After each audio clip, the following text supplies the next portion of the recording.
آپ نے بہت سے جانوروں کے قصے اور معلومات سنی ہوں گی، لیکن آج آپ کو ایک عجیب جانور کا حال سناتے ہیں۔ اس سے پہلے آپ کو اس کے بارے میں کچھ معلومات بھی ہوں تو بہتر ہے۔ تو سنیے، یہ ایک دبلا پتلا جانور ہے۔ یہ چوہوں، سانپوں اور مگرمچھوں کا دشمن ہے۔ مگرمچھ عموماً منہ کھولے رکھتا ہے اور یہ اس کے منہ میں گھس کر اس کے پیٹ میں چلا جاتا ہے اور اس کی آنتیں کاٹ دیتا ہے، پھر باہر نکل آتا ہے۔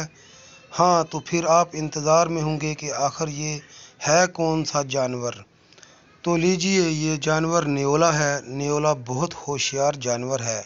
ایک دفعہ ایک نیولا چوہے کا شکار کرنے کے لیے اس کے پیچھے دوڑا۔ چوہا اپنی جان بچانے کے لیے ایک درخت پر چڑھ گیا، مگر نیولے نے اس کا پیچھا نہ چھوڑا اور اس کو پکڑنے کے لیے وہ بھی درخت پر چڑھ گیا، یہاں تک کہ چوہا درخت کی چوٹی پر چڑھ گیا۔ جب اس کو بھاگنے کا کوئی راستہ نہ ملا تو وہ ایک شاخ کا پتا منہ میں دبا کر لٹک گیا۔ نیولے نے جب چوہے کی یہ چالاکی دیکھی تو اس نے اپنی مادہ کو آواز دی۔ مادہ اس کی آواز سن کر درخت کے نیچے آئی تو نیولے نے اس شاخ کو جس پر چوہا لٹکا ہوا تھا کاٹ دیا۔ شاخ کے کٹنے سے چوہا نیچے گرا۔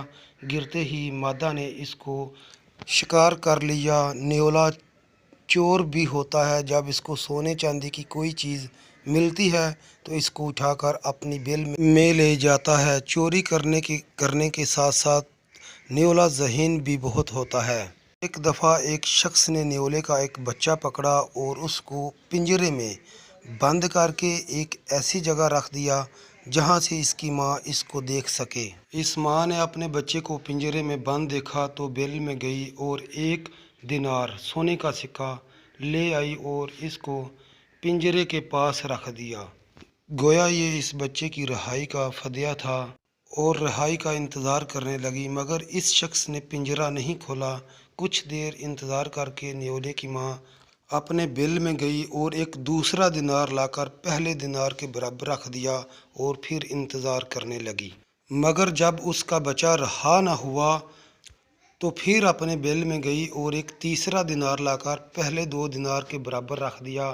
غرض اسی طرح اس نے 5 دینار لا کر جمع کر دیے، مگر اس پر بھی اس کا بچہ رہا نہ ہوا تو پھر وہ اپنے بل میں گئی اور ایک خالی تھیلی لا کر ان 5 دیناروں کے پاس رکھ دی۔ کچھ دیر انتظار کرتی رہی، پھر بھی شکاری نے پنجرہ نہیں کھولا تو دیناروں کی طرف لپکی۔ یہ دیکھ کر شکاری نے تیزی سے جا کر ان پر قبضہ کر لیا اور پنجرہ کھول کر اس کے بچے کو رہا کر دیا۔